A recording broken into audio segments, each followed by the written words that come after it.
कहानी की शुरुआत एक बच्चे से होती है। जैसे वो अपनी आंख खोलता है वो देखता है कि उसकी हाथ तो सच में ही काफी छोटे हो चुकी है। इसीलिए वो दौड़ लगाकर बाहर जाता है और देखता है कि आखिरकार उसके आसपास की चीजें कैसी है। वो बाहर देखता है और देखता है कि वो तो किसी किंगडम में है और वो काफी ज्यादा छोटा भी है और इतने में वो नीचे गिर चुका था। लेकिन तभी वहाँ पर दौड़ते दौड़ते एक मेड उसे बचाने के लिए वहाँ पर आ जाती है। दरअसल उस मेड का नाम टिल था और हमारे एमसी का नाम इस वर्ड में वैन रखा गया था। वैन को पता चलता है कि वो इस वर्ड में रीइंकार्नेट हो चुका है और उसके पास अपनी पुरानी जिंदगी की यादें भी थी। उसे पता चलता है कि वो इस नए वर्ल्ड में इसेकाई हो चुका है और यहाँ तक कि वो इस वर्ल्ड में आकर अभी तो सिर्फ और सिर्फ 2 साल का ही है। लेकिन उसके पास काफी ज्यादा इंटेलिजेंसी है और उसकी छोटी स्वॉर्ड बाकी बच्चों से काफी ज्यादा बड़ी है। आगे हम देखते हैं कि उसकी मेट जिसका नाम की टिल था वो उसे बताना शुरू करती है कि आखिरकार वो इस वक्त पर कहाँ है। यहाँ तक कि वैन को इस वर्ल्ड के बारे में भी थोड़ा बहुत पता था और अपनी पुरानी जिंदगी के बारे में भी काफी कुछ नॉलेज थी। वो अपनी मेट को बोलता है, हाँ मुझे काफी कुछ पता है, जैसे कि मेरे 3 भाई है, उनका नाम है मर्सिया,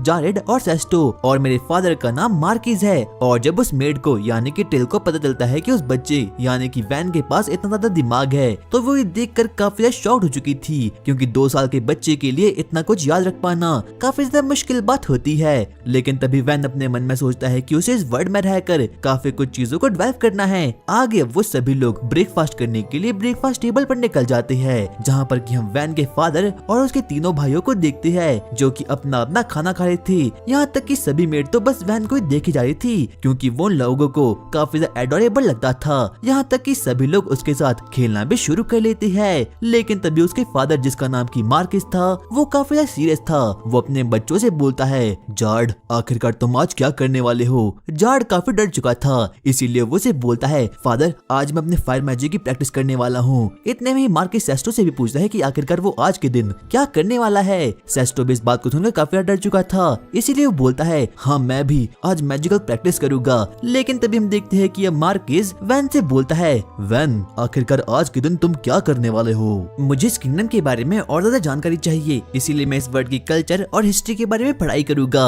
और जब बाकी के भाई उसके इस वर्ड को सुनते हैं तो वो लोग सच में ही काफी ज्यादा शॉक्ड हो चुके थे। यहाँ तक कि मार्किस भी पहले काफी ज्यादा सीरियस था, लेकिन तभी वैन को हंसते हुए बोलता है, तुम मेरे सबसे छोटे बेटे हो, मुझे लग रहा था कि मैं तुम्हें बर्बाद कर रहा हूँ, लेकिन तुम एक जीनियस हो। लगता है मेरा फ्यूचर अच्छे हाथों में है। आगे हम वैन को देखते हैं जो कि वापस से अपने रूम में जाता है और वहाँ पर वो अपनी मेट टिल से बातचीत करना शुरू करता है, जहाँ पर कि वो लोग आपस में बातचीत करना शुरू करते हैं। आगे जाकर वैन को पता चलता है कि इस वर्ल्ड में हर एक आदमी के पास मैजिकल एलिमेंट और मैजिकल एम्पलीट्यूड होता है और वो इस वर्ल्ड में काफी खतरनाक होता है। इस वर्ल्ड में 4 मेजर मैजिकल एम्पलीट्यूड है, जिसमें कि फायर, वाटर, अर्थ और विंड भी शामिल होता है। और जिस किसी के पास भी इनसे अलग मैजिकल एलिमेंट होता है लोग उन्हें निकम्मा और नल्ला समझते हैं। वैन के सभी भाइयों के पास इनमें से ही कुछ ओपी से मैजिकल एलिमेंट पड़े हैं, लेकिन वैन अभी तक 2 साल का है, इसीलिए उसे उसका मैजिकल एलिमेंट नहीं मिला। आगे जाकर वो टिल से और ज्यादा बातचीत करना शुरू करता है, जहाँ पर कि टिल उसे बताती है कि इस वर्ल्ड में लोग मैजिकल स्टोन और मैजिकल क्रिस्टल में अपने माना को एकत्रित करते हैं। लेकिन तभी वहाँ पर बाकी मेड वहाँ पर आकर टिल को ऐसा करने से साफ साफ मना कर देती है, क्योंकि उन्हें लग रहा था कि वैन अभी तक सिर्फ और सिर्फ 2 साल का है और वो इन सभी चीजों को समझ नहीं पाएगा। लेकिन तभी वैन उन्हें बोलता है,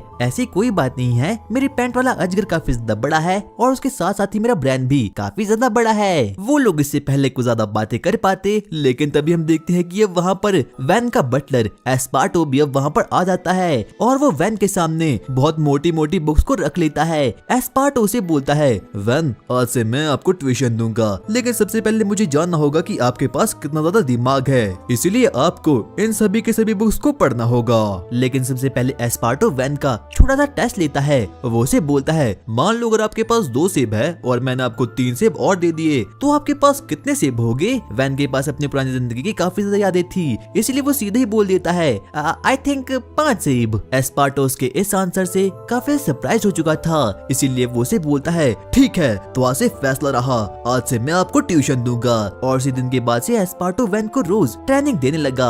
2 साल की कड़ी ट्रेनिंग के बाद अब वैन को लिखना पढ़ना आ चुका था और अब वैन फाइनली 4 साल का हो चुका था। वो बाहर जाता है और अपनी मेट टिल के साथ स्वॉर्ड्समैनशिप चालू करना शुरू कर लेता है, लेकिन उसकी मेट टिल काफी ज्यादा स्ट्रॉन्ग थी, यहाँ तक कि वो उसको टीज करना भी शुरू कर लेती है और वो स्नोबल का मजाक उड़ाना भी शुरू कर देती है। लेकिन तभी वहाँ पर बाकी की मेट्स आती है और वो मेट टिल को बोलती है, टिल तुम्हें ऐसा नहीं करना चाहिए, तुम्हें किसी भी नोवेल का मजाक उड़ाने का का कोई भी अधिकार नहीं है। इसीलिए अब वो लोग वैन को बोलना शुरू करते हैं, मास्टर वैन आपको इस मेड को पनिशमेंट देनी होगी। और ना चाहते हुए भी वैन को अब ऐसा करना ही पड़ता है। वैन टिल की ओर आगे बढ़ता है और उसके माथे पर बस थोड़ा सा मारता है, जिससे कि अब टिल भी ये देखकर काफी शॉक्ड हो चुकी थी और सभी लोगों को लगता है कि जो वो वैन है वो काफी ज्यादा काइंड है। यहाँ तक कि अब वैन 5 साल का भी हो चुका था। वो काफी ज्यादा पढ़ाई भी करता था और साथ साथ में वो काफी ज्यादा स्वॉर्ड्समैनशिप भी ट्रेनिंग करता था। आगे हम देखते हैं कि जो वैन होता है वो अपने से बड़े बच्चों के साथ स्वॉर्ड्समैनशिप की ट्रेनिंग करना शुरू कर लेता है, लेकिन वैन के पास अपनी पास्ट लाइफ का काफी ज्यादा एक्सपीरियंस था, इसीलिए वो उन बच्चों को एक के बाद एक करके मारना शुरू कर देता है। यहाँ तक कि बाकी बच्चे उसकी इस पावर को देखकर काफी ज्यादा शॉक्ड हो चुके थे, क्योंकि अभी वैन सिर्फ और सिर्फ 5 साल का है और वो बच्चे 10 साल के थे, लेकिन फिर भी वैन उन लोगों को बड़ी आसानी से हरा दिया करता था। यहाँ तक कि सभी लोग उसके इस टैलेंट को देखकर काफी शॉक्ड हो चुके थे। एक दोपहर जब वैन आराम से पेड़ के नीचे बैठकर आराम कर रहा था, लेकिन तभी उसे मिलने के लिए वहाँ पर डेप्यूटी कमांडर डी अब वहाँ पर आता है। वो वैन के हाथ में नोटिस करता है और देखता है कि उसके हाथ में तो कोई भी छाले नहीं है, और इस बात को देखकर वो काफी शॉक्ड रह चुका था, क्योंकि उसे लगता था कि जो वैन है वो रात भर भी स्वॉर्ड्समैनशिप की ट्रेनिंग करता था, क्योंकि उसकी स्किल्स काफी ज्यादा अमेजिंग थी। लेकिन तभी वैन उसे बोलता है, नहीं मैं ऐसा नहीं करता, क्योंकि मुझे स्वॉर्ड ट्रेनिंग करने के लिए काफी कम टाइम मिलता है और बाकी टाइम तो बस मेरा पढ़ने लिखने में जाता है। डी इस चीज को देखकर काफी ज्यादा इम्प्रेस हो चुका था और काफी ज्यादा एक्साइटमेंट में भी आ चुका था। उसे लगता था कि जो वैन है उसके पास काफी ज्यादा स्किल है, इसीलिए वो उसे बोलता है, ठीक है मास्टर वैन, आज से मैं आपको ट्रेनिंग दूंगा, और वो भी खुद से। और वैन को एहसास होता है कि अब उसके लग चुके हैं। अब उसे पूरे दिन स्वॉर्ड की ट्रेनिंग करनी पड़ती थी और रात भर पढ़ना पड़ा था।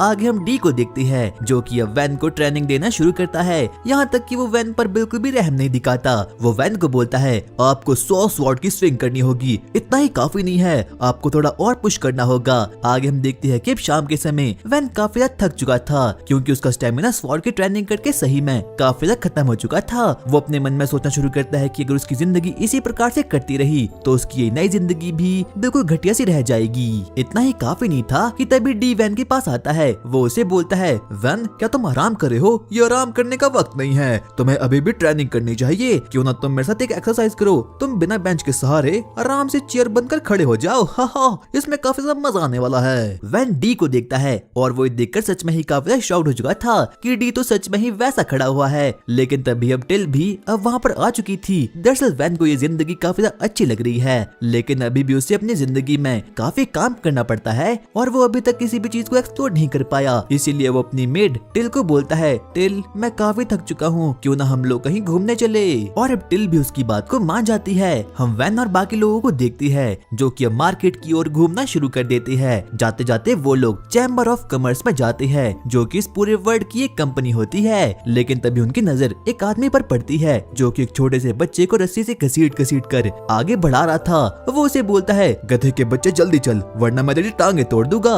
वैन इस चीज को देख लेता है। उसे समझ नहीं आता कि आखिरकार ये यहाँ पर हो क्या रहा है। लेकिन तभी वो आदमी वैन और बाकी लोगों को बोलता है, ये मेरा बच्चा है, इसीलिए मैं इसके साथ कुछ भी कर सकता हूँ और मैं इसे बेचने जा रहा हूँ ताकि मुझे कुछ पैसे मिल जाए।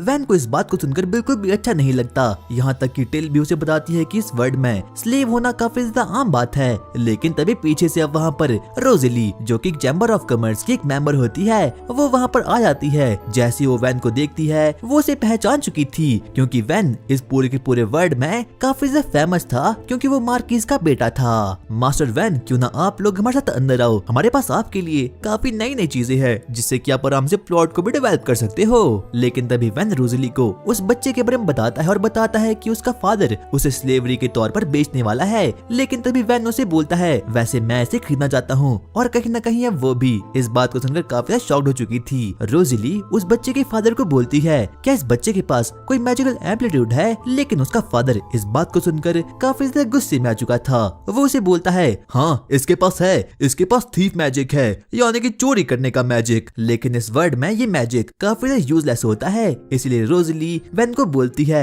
लगता है इस बच्चे की कीमत सिर्फ और सिर्फ 3 सिल्वर कॉइन होने वाली है। जब उसके फादर को इसके बारे में पता चलता है कि उसका बच्चा किसी भी काम का नहीं है और वो काफी ज्यादा सस्ता भी है, तो उसे इस बात को सुनकर काफी गुस्सा आ जाता है। इसीलिए वो अपने बच्चे को उन लोगों के सामने पीटना शुरू कर देता है और अब वो उसे घसीट कर आगे बढ़ा था। लेकिन तभी वैन उसे ऐसा करने से रोक देता है और बोलता है, मैं इस बच्चे के बदले 5 सिल्वर कॉइन दूंगा। उसका फादर इस चीज को देखकर काफी ज्यादा एक्साइटमेंट में आ चुका था और वहाँ से भाग जाता है। तभी वैन उस बच्चे के पास जाता है। बाद में जाकर वैन को पता चलता है कि उस बच्चे का नाम कैम्सन है। कैम्सन, अब तुम फ्री हो, तुम कहीं भी जा सकती हो। लेकिन बाद में जाकर वैन को पता चलता है कि उसके पास कोई भी घर रहने के लिए नहीं है। इसीलिए वैन डिसाइड करता है कि वो उस बच्चे को अपने साथ रॉयल कैसल में ले जाएगा। लेकिन तभी उसके नाइट्स और मेड उसे बताते हैं कि वो ऐसे ही किसी बच्चे को अपने घर में नहीं रख सकता, बदले में उसे उस बच्चे को स्लेव रखना होगा। लेकिन वैन इस बात को बिल्कुल भी नहीं मानता कि वो किसी को स्लेव के तौर पर रखना चाहता है, लेकिन उसके पास कोई डिफरेंट ऑप्शन भी नहीं था। इसीलिए वो कैम्सन को बोलता है, कैम्सन क्या तुम मेरे स्लेव बनोगे? और कैम्सन को इस बात से कोई भी दिक्कत नहीं थी। रोजली वहाँ पर आती है और अब उन दोनों के बीच स्लेव कॉन्ट्रैक्ट को समन करवा देती है, जिससे कि अब उन दोनों के हाथों पर अब स्लेव सिंबल आ चुका था। अब रोजली का भी वक्त हो चुका था वहाँ से जाने का। रोजली वहाँ से जाती है, लेकिन उसे इस चीज का बिल्कुल भी बिलीव नहीं होता कि किसी नोबल ने उसे थैंक यू बोला है। आगे हम वैन को देखते हैं और अब वो कैम्सन को अपने कैसल में ले जाता है। कैम्सन सच में ही एकदम डिफरेंट पर्सन लग रहा था, लेकिन तभी वैन उसके पास आता है और वो उसे एक कुकी की रिश्वत देता है और बोलता है अगर यहाँ पर डी आया तो उसे बोलना कि मैं यहाँ पर नहीं हूँ। आगे हम देखते हैं कि अब कैम्सन भी उसके इस ऑफर को और उसकी रिश्वत को मान जाता है। और अब इतना कहने के बाद वैन कैम्सन को बोलता है क्या तुमने वो ग्लव्स नहीं पहने जो कि मैंने तुम्हारे लिए लाए थे? लेकिन कैम्सन बोलता है नहीं, मैंने नहीं लाए, क्योंकि मैं इस सिंबल को हर एक आदमी को दिखाना चाहता हूँ। क्योंकि जो कैम्सन होता है वो स्लेव सिंबल को पाकर सच में ही काफी ज्यादा एक्साइटमेंट में आ चुका था। लेकिन वैन के कहने के बाद अब वो फाइनली उन ग्लव्स को पहन लेता है। अचानक से दरवाजे पर कुछ नॉक होती है और वहाँ पर कोई और नहीं बल्कि डेप्टी कमांडर डी अब वहाँ पर आ चुका था ताकि वो वैन की प्रैक्टिस करवा सके। लेकिन तभी वैन अब वहाँ से भाग जाता है। लेकिन तभी डी कैम्सन से बातचीत करना शुरू करता है, लेकिन कैम्सन बड़ी आराम से झूठ बोलता है मास्टर वैन तो यहाँ पर नहीं है। लेकिन अब डी को पता चुका था कि ये बच्चा झूठ बोल रहा है, इसीलिए वो वैन की जगह कैम्सन को ही अपने साथ ट्रेनिंग करने के लिए ले जाता है। अचानक से वैन वहाँ पर आता है और बोलता है हाँ, शुक्र है मैं बाल बाल बचा।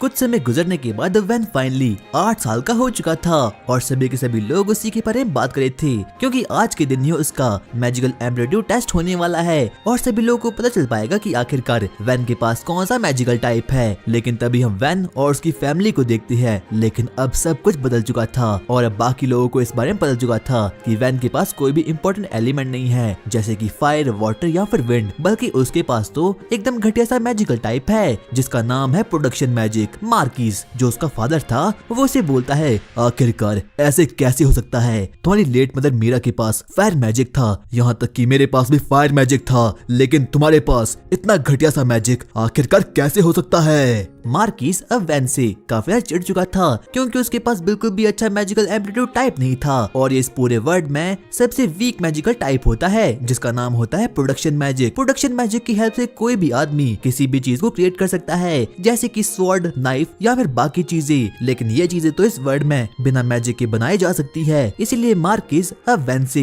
काफी ज्यादा गुस्से में आ चुका था। वो अपनी स्वॉर्ड को उठाता है और बोलता है अब तुझे जीने का कोई भी अधिकार नहीं है। लेकिन तभी हम देखते हैं कि उसका भाई जिसका नाम की मर्चिया था वो वहाँ पर आता है और वो मार्किस को रोकते हुए बोलता है फादर हमें इस बच्चे को नहीं मारना चाहिए। क्यों, क्या तुम्हारे पास इसकी कोई ठोस वजह है? इस शहर के कोने में हमारे पास एक बंजर और एक वीरान विलेज पड़ा है जिसकी देखभाल की कोई भी नहीं करता और यहाँ तक कि वहाँ पर काफी ज्यादा मॉन्स्टर भी है और वहाँ पर कुछ भी बन नहीं सकता, तो क्यों ना हम इस बच्चे को वहाँ का राजा बना ले। और अब मार्किस को ये आइडिया काफी ज्यादा पसंद आता है और अब वो लोग मान चुके थे कि वो लोग वैन को अपनी नजरों से दूर फेंक लेंगे और जहाँ पर इस वक्त अब वैन जाने वाला है वहाँ पर कुछ भी नहीं है। यहाँ तक कि वहाँ पर खाने के लिए भी उपजाऊ जमीन नहीं है और यहाँ तक कि वहाँ पर इंटरनेट भी नहीं है। और अब इतना कहने के बाद मार्किस और उसके बाकी के भाई अब वहाँ से निकल चुके थे। लेकिन तभी मर्सिया वैन से बातचीत करना शुरू करता है। वो उसे बोलता है छोटे भाई मुझे माफ करना, आपकी वजह से मैं जिंदा रह पाया हूँ। और अब अगले ही दिन वैन अपने घर को छोड़ने के लिए एकदम रेडी हो चुका था। वो अपने सामान को पैक करके अब आगे बढ़ने वाला था, लेकिन तभी उसकी मेड जिसका नाम किटेल था वो दौड़ते दौड़ते अब उसके पास आती है और वो उसे बोलती है मास्टर मैं आपकी पर्सनल मेड हूँ, इसीलिए मैं भी आपके साथ आना पसंद करूंगी। और अब वैन के पास कोई भी ऑप्शन नहीं था, इसलिए ना चाहते हुए भी उसे टिल को अपने साथ ले जाना ही पड़ता है। लेकिन तभी अब वहाँ पर डेप्यूटी कमांडर डी भी अब वहाँ पर आ चुका था। वो वैन को बोलता है मास्टर वैन लगता है आप अकेले अकेले कहीं जा रहे हो, अगर आप यहाँ से चले गए तो भला मैं ट्रेन किसे करूंगा, इसीलिए मैं भी आपके साथ आऊंगा। लेकिन इतना ही काफी नहीं था कि वैन का ट्यूटर एस्पार्टो भी अब उसके साथ आने के लिए एकदम रेडी हो चुका था।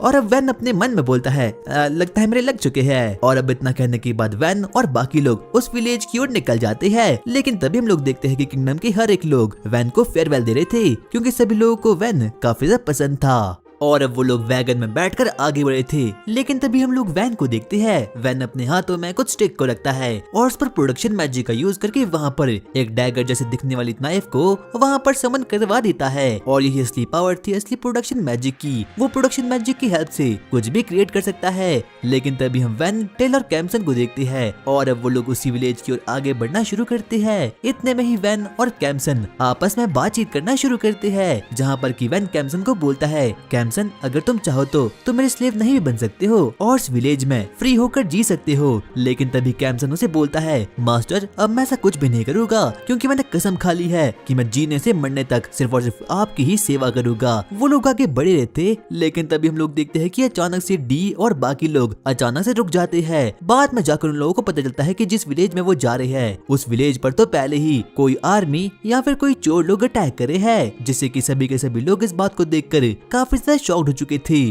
और अगर ऐसा चलता रहा तो वो दिन दूर नहीं जिस दिन की वो लोग वैन को और बाकी लोगों को भी खत्म कर लेगी। इसीलिए वैन और बाकी लोग उस विलेज के बाहर निकल जाते हैं, क्योंकि वो लोग तादाद में काफी ज्यादा कम थे। उन लोगों को अपने ऊपर बिल्कुल भी विश्वास नहीं था कि आखिरकार वो लोग आगे जाकर क्या करने वाले हैं। लेकिन तभी हम लोग डी को देखते हैं। डी आगे बढ़ता है और बाकी लोगों को बोलता है, हम लोगों को कैसे भी करके उन लोगों को खत्म करना होगा। लेकिन कहीं ना कहीं सभी लोगों को पता था कि वैन की आर्मी काफी ज्यादा कम है और वो चोर और वो लुटेरे तादाद में काफी ज्यादा है, इसीलिए वो लोग अकेले ही लड़ नहीं सकते।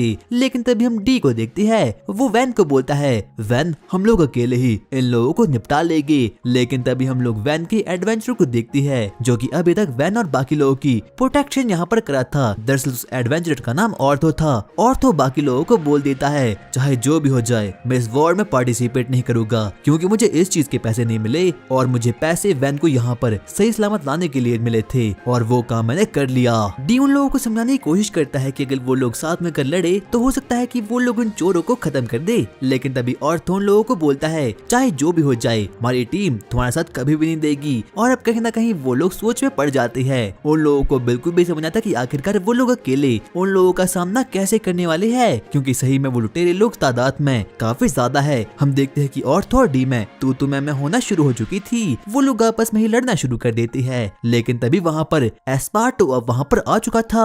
वो लोग सभी को बोलता है, मैं रॉयल फैमिली का एक बटलर भी हूँ, लेकिन तुम लोग ये भूलो मत कि मैं एक एलिमेंटल मेज भी हूँ, यानी कि मेरे पास पावर है और मैं काफी लड़ भी सकता हूँ। इसीलिए सबसे पहले मैं आगे जाऊंगा और मैं एक डिफेंस वॉल को क्रिएट करूंगा, जिसके बाद कि तुम लोग मेरे पीछे आना और सभी के सभी लोग साथ मिलकर अटैक करेंगे, और जिससे कि तुम लोगों को मौका मिल जाएगा और तुम लोग मेरे पीछे रहकर उन लोगों पर अटैक कर देना। यानी कि एस्पार्टो अपनी जान की बलि लगाने के लिए खुद वहाँ पर जाने वाला था और वैन और डी को इस बात का पता पहले ही चल चुका था। लेकिन तभी ऑर्थो उसे बोलता है, अबे बुड्ढे तुझे मरना है क्या? और अब एस्पार्टो अपने प्लान को एग्जीक्यूट करने के लिए आगे जाने वाला था। लेकिन तभी हम लोग वैन को देखते हैं। वैन एस्पार्टो को बोलता है, एस्पार्टो आप ऐसा नहीं कर सकते, क्योंकि आप रॉयल फैमिली के बटलर है और साथ साथ में ट्यूटर भी, तो मैं आपको आपकी जान की बलि नहीं लगाने दूंगा। बदले में मैं अकेले वहाँ पर जाऊंगा और एक डिकॉय के रूप में उन लोगों का ध्यान भटकाऊंगा, जिससे कि आप लोगों को उन पर अटैक करने का मौका मिल जाएगा। लेकिन तभी डी वैन को बोलता है, लेकिन किंग इससे तो वो लोग आपको मार लेगी। लेकिन तभी वैन बोलता है, मैं एक रॉयल नोबल हूँ, ये मेरे लिए और मेरी फैमिली के लिए फक्र की बात होगी कि मैं किसी को प्रोटेक्ट करने के चक्कर में मरा। और वैन भी अपने प्लान को लेकर एकदम रेडी हो चुका था। यहाँ तक कि डी और बाकी लोग भी अब उसके इस प्लान को मान चुके थे। लेकिन उसका प्लान सही में काफी ज्यादा घटिया सा था, जिससे कि वो अपनी जान की बाजी खुद यहाँ पर लगाने वाला था और यहाँ तक कि वो बाकी लोगों के लिए खुद को सैक्रिफाइस करने के लिए भी एकदम रेडी हो चुका था। लेकिन तभी हम लोग फ्लैशबैक को देखते हैं। हम लोग ऑर्थो और उसकी गैंग को देखती है। वो एडवेंचर गिल्ड में चिल करे थे। लेकिन तभी उन लोगों के पास नोबल को प्रोटेक्ट करने का क्वेस्ट आता है। हम ऑर्थो और उसकी पार्टी को देखते हैं। ऑर्थो अपनी पार्टी को बोलता है, मुझे नोबल लोग बिल्कुल भी पसंद नहीं है, क्योंकि ये लोग काफी ज्यादा खुदगर्ज होते हैं और सेल्फिश होते हैं। लेकिन तभी वैन उन लोगों के पीछे आता है और वो उन लोगों को बोलता है, तो क्या आप लोग ही मुझे प्रोटेक्ट करोगे? हाँ हम लोग ही करेंगे। इसका मतलब ये तो काफी अच्छी बात हुई, इसके लिए आपका बहुत बहुत शुक्रिया। और अब इतना कहने के बाद अब वैन वहाँ से निकल जाता है और यहाँ तक कि उसके जाने पर वो लोग आपस में बातचीत करना शुरू करते हैं। दरअसल आज तक जिन नोबल से भी उन लोगों की मुलाकात हुई वो सच में ही काफी ज्यादा रूड थे सिवाय वैन के, और जब से वो लोग वैन से मिले हैं उन लोगों को लगता ही नहीं था कि वैन कोई नोबल भी है। हम लोग वापस से प्रेजेंट में आते हैं जहाँ पर की ऑर्थो वैन की ओर आगे बढ़ता है और वो उसे बोलता है तुम काफी अच्छे खासे नोबल हो, इसीलिए मैं तुम्हारी हेल्प करने के लिए एकदम रेडी हो चुका हूँ। इतने में उन लोगों की पार्टी मेंबर जिसका नाम की प्लोरा था वो भी बोलती है हाँ मैं भी बिल्कुल रेडी हो चुकी हूँ। वो सभी लोग अब वैन की हेल्प करने के लिए एकदम रेडी हो चुके हैं। हम देखते हैं कि एस्पार्टो, डी और ऑर्थो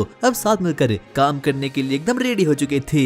एस्पार्टो आगे बढ़कर डिफेंस वॉल को क्रिएट करता है और वहीं हम डी और ऑर्थो को भी देखते हैं और वो लोग राइट लेफ्ट से आगे बढ़ना शुरू करते हैं ताकि वो लोग जल्द से जल्द उन लोडरों को खत्म कर पाए। और वहीं हम लोग उन बैंडिट्स को देखते हैं जो कि अभी भी विलेज पर अटैक कर रहे थे, लेकिन तभी उन लोगों को एहसास होता है कि उन लोगों पर कोई पीछे से अटैक कर रहा है। उन लोगों पर एक के बाद एक करके एरो की बरसात होना शुरू हो चुकी थी, लेकिन तभी हम देखते हैं कि प्लूरा और बाकी लोग उन लोगों पर अटैक करना शुरू कर देते हैं और बैंडिट्स के लीडर को भी इसके बारे में पता चुका था। वहीं हम लोग डी को देखते हैं। डी उन लोडरों के पास जाता है और वो उन लोगों पर अपने स्वॉर्ड मैजिक का यूज करके उन लोगों पर अटैक करना शुरू करता है और वहीं ऑर्थो भी एक एक करके सभी लोगों को मारना शुरू कर देता है। लेकिन तभी हम लोग वापस से डी को देखते हैं। डी अपने ऑरा का यूज करके बाकी सभी लोगों को डरा कर रख देता है जिससे कि वो सभी के सभी लोग एकदम बेहोश हो चुके थे। लेकिन तभी हम लोग उन्हें चोरों के लीडर को देखते हैं। वो इस बात को नोटिस कर देता है कि जो कोई भी लोग डिफेंस वॉल के पीछे है उनके पास कोई भी बैरियर नहीं है और ना ही तो कोई प्रोटेक्शन नहीं है, इसीलिए वो दौड़ते दौड़ते प्लूरल के पास जाता है और वो उस पर अटैक करने के लिए एकदम रेडी हो चुका था।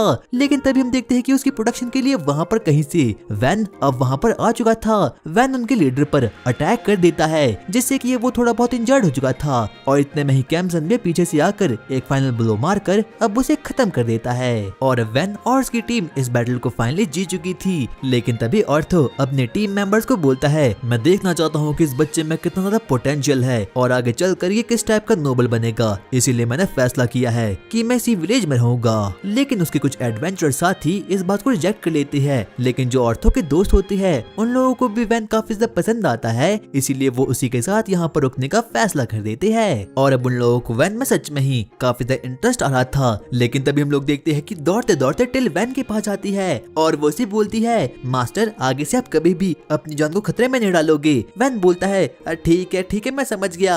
लेकिन तभी अब एस्पार्टो भी वहाँ पर आ जाता है और वो उन लोगों को बोलता है लगता है वॉल के पीछे बाकी के विलेजर्स हमारा इंतजार कर रही है। हम देखते हैं कि वैन और बाकी लोग विलेजर से मुलाकात करने के लिए वहाँ पर निकल जाते हैं। वैन सबसे पहले विलेज के चीफ से बात करता है जिसका नाम की रोंडा था और वो विलेज तो सच में ही काफी ज्यादा छोटा था। आगे हम वैन और रोंडा को देखते हैं। वो लोग आपस में बातचीत करना शुरू करते हैं जहाँ पर कि रोंडा वैन से बोलता है हमारे विलेज की हालत बिल्कुल भी ठीक नहीं है। ऐसा इसीलिए हुआ क्योंकि जो नोबल हमारी रक्षा करता है अब उसने हमारी प्रोटेक्शन करना मना कर दिया है क्योंकि हमारा विलेज कुछ ज्यादा कमा नहीं पाता और हम लोग टैक्स भी पे नहीं कर सकते।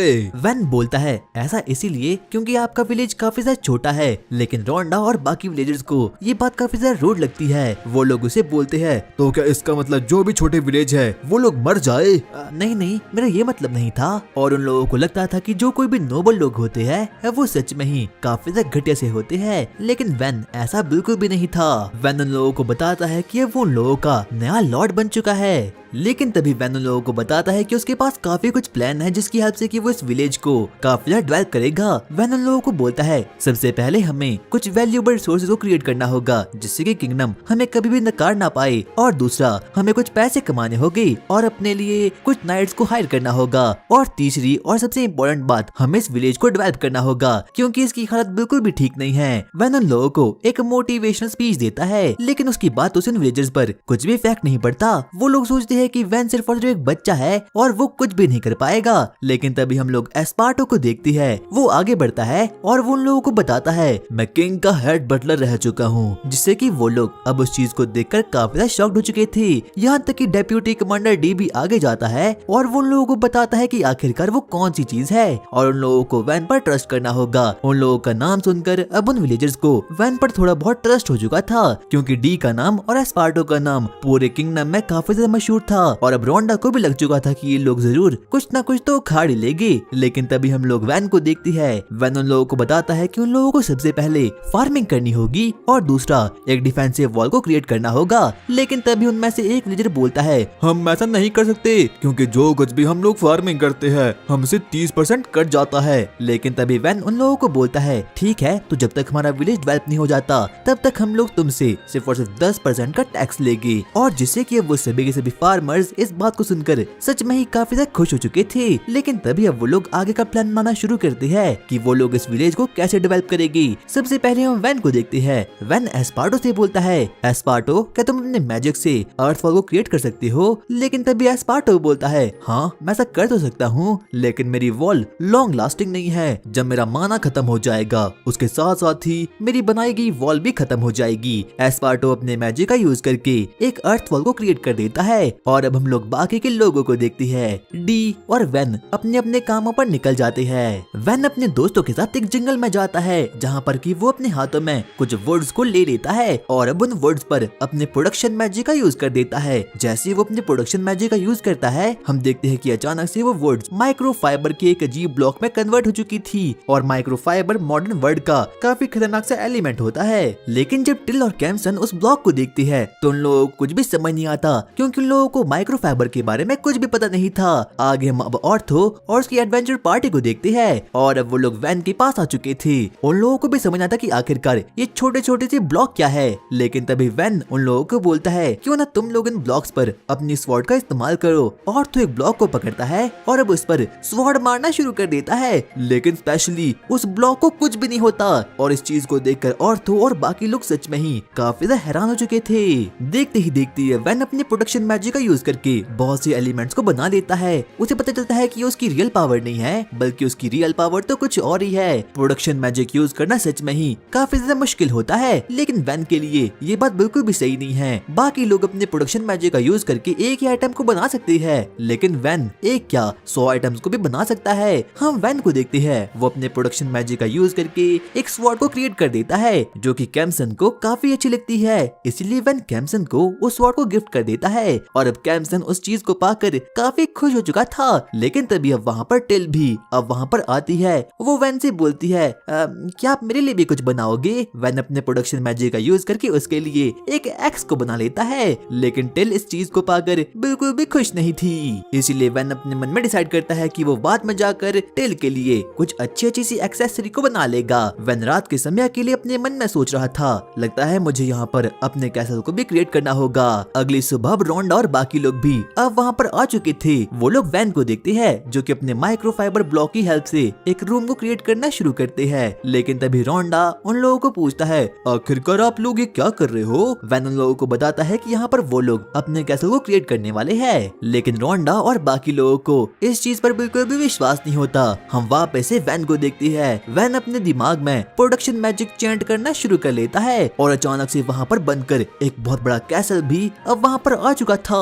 सभी के सभी लोग उस चीज को देखने के लिए अब वहाँ पर आ चुके थे और जब बाकी के लोग उस चीज को देखते हैं तो वो लोग सच में ही काफी ज्यादा शॉक्ड हो चुके थे। उन लोगों को बिल्कुल भी विश्वास नहीं होता कि कोई छोटा सा बच्चा इतना कुछ भी कर सकता है। अभी तक वैन को लगता था कि उसका मैजिक सच में ही काफी ज्यादा यूजलेस है, लेकिन जब से उसने कैसल बनाया है और बाकी की चीजें बनाई है तब से उसे एहसास हो चुका है कि उसका प्रोडक्शन मैजिक सच में ही काफी यूजफुल है। लेकिन तभी वैन अपने मन में बोलता है, लगता है ये काफी बड़ा बन गया। वैन की प्रोडक्शन मैजिक को देखकर सच में ही लोग काफी ज्यादा हैरान हो चुके थे। उन लोगों को बिल्कुल भी विश्वास नहीं होता कि एक छोटे बच्चे के पास इतना ज्यादा माना भी हो सकता है, क्योंकि वैन ने एक सेकंड में ही इतने बड़े कैसल को वहाँ पर क्रिएट कर दिया था। लेकिन वैन का मानना अभी भी ये था कि किसी भी रॉयल कमांडर के पास या फिर किसी रॉयल लॉर्ड के पास एलिमेंटल मैजिक होना जरूरी होता है ताकि वो अपने लोगों को प्रोटेक्ट कर पाए, ना कि प्रोडक्शन मैजिक जिससे कि वो सिर्फ और सिर्फ न्यू न्यू चीजों को क्रिएट कर सकता है। लेकिन तभी वहाँ पर टिल और कैम्सन वहाँ पर आते हैं और वो बोलते हैं, नहीं मास्टर वैन, ऐसा बिल्कुल भी नहीं है। लेकिन वैन को लगता है कि वो लोग तो बस उसके साथ मजाक कर रहे हैं। अब इतने में ही एस्पार्टो भी वहाँ पर आ चुका था। वो उसे बताता है कि एक असली लॉर्ड का मतलब ये है जो अपने लोगों की लाइफ को और ज्यादा इजी बना सके, और वैन की प्रोडक्शन मैजिक से ऐसा होना बिल्कुल संभव हो चुका है। तभी हम देखते हैं कि अब डी और ऑर्थो भी उसकी हाँ में हाँ मिलाना शुरू करते हैं और अब उन लोगों को वैन का प्रोडक्शन मैजिक सच में ही काफी अच्छा लग रहा था। लेकिन तभी वैन गलती से बोल देता है, अगर तुम लोग मेरे पास कुछ वुड्स ले आओगे तो मैं तुम्हारे लिए घरों को भी बना सकता हूँ। जिस बात को सुनकर की ऑर्थो और डी तो फुल मोटिवेटेड हो चुके थे। वो लोग बिल्कुल रेडी हो चुके थे कि आखिरकार वैन के पास सबसे पहले कौन लकड़ियाँ लेकर आएगा। लेकिन तभी अब वहाँ पर ओल्ड मैन रोंडा अब वहाँ पर आ चुका था। वो वैन से बोलता है, क्या तुम सच में हमारे लिए घरों को बना सकते हो? वैन को समझना था कि आखिरकार उसे इस वक्त क्या करना चाहिए, क्योंकि सच में ही उन विलेजर्स की होम काफी ज्यादा घटिया सी होती है। और अब कहीं न कहीं वैन को एहसास हो चुका था कि उन सभी लोगों को नए घरों की जरूरत होने वाली है। इसीलिए वो सभी की विशेष को हाँ बोल देता है। वो उन लोगों को बोलता है, ठीक है, मैं ऐसा करने के लिए तैयार हूँ। मैं तुम्हारे लिए नए नए घरों को बनाऊंगा। जिससे कि वो सभी के सभी लोग काफी ज्यादा खुश हो चुके थे।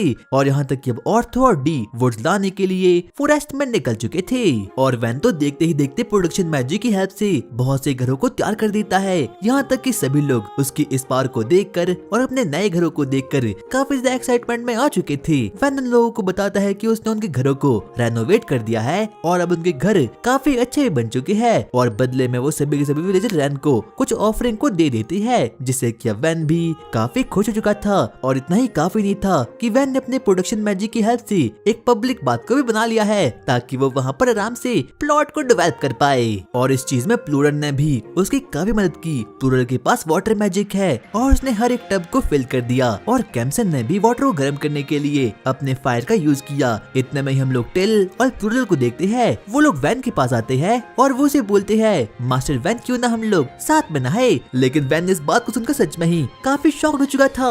वो लोगों को बोलता है, नहीं, अब मैं बड़ा हो चुका हूँ। आगे प्लॉट से बड़ा सीन आता है जहाँ पर कि हम लोग टिल और प्लूरल को देखते हैं। और यहाँ तक कि अब तो प्लूरल को भी वैन काफी ज्यादा पसंद आना शुरू हो चुका था। इतने में हम टिल को देखते हैं। टिल और प्लूरल वैन के बारे में बातचीत करना शुरू करते हैं। यहाँ तक कि सुबह से शाम हो चुकी थी और टिल तो वैन के बारे में बातचीत कर काफी एक्साइटमेंट में आ चुकी थी। लेकिन तभी हम लोग वैन को देखते हैं। वैन भी आराम से नहा रहा था। लेकिन तभी वो अपने सामने कैम्सन को देखता है। वो कैम्सन को बोलता है, कैम्सन, अब तो तुम्हारी काफी अच्छी मसल्स बन चुकी है, काश ये मेरी बन पाती। हाँ मास्टर, मैं कैप्टन डी के साथ काफी मेहनत कर रहा हूँ ताकि मैं आपको प्रोटेक्ट कर पाऊँ। आगे अब डी भी अपने दोनों स्वॉर्ड्स को लेकर अब वहाँ पर आ चुका था। वो वैन के पास आता है और उसे बोलता है, आओ हम लोग बिना कपड़ों की अपनी दोस्ती को और ज्यादा गहरा करते हैं। नहीं नहीं, मैं ऐसे ही ठीक हूँ। और वो उसे दबोच देता है। और यहाँ तक कि डी तो हॉट स्प्रिंग में ही ट्रेनिंग करना चालू कर देता है। और अब उन लोगों ने अपने विलेज के चारों ओर एक ट्रेंच को भी क्रिएट कर दिया था, यानी कि एक ऐसी जगह जो कि डिफेंस में भी हेल्प करेगा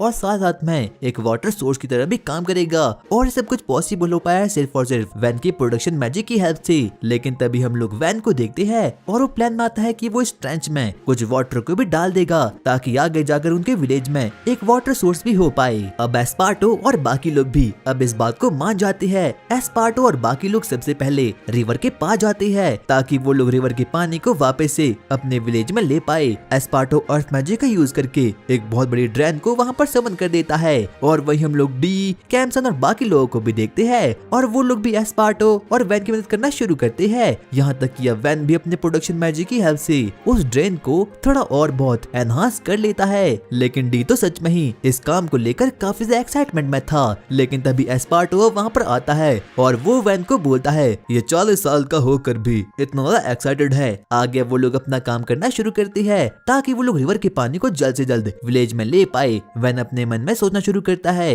ये काम काफी अच्छा हो रहा है, इसकी वजह से हमारा विलेज डेवलप हो सकेगा और आगे चलकर हमारे विलेज में कुछ मर्चेंट भी आ सकते हैं, जिसकी वजह से कि हमारा बिजनेस काफी अच्छा खासा होने वाला है। शाम हो चुकी थी। वैन डी से बोलता है, आगे का काम अब हम लोग कल करेंगे। लेकिन तभी डी बोलता है, कल? पर क्यों ना हम लोग इस काम को आज निपटा दे। लेकिन तभी वैन डी से बोलता है, जरा अपने फ्रेंड्स को तो देखो। हम लोग कैम्सन और बाकी लोगों को देखते हैं और उन लोगों का स्टेमिना तो सच में ही एकदम खत्म हो चुका था। ठीक है, तो लगता है मैं आगे का काम कल ही करना पड़ेगा।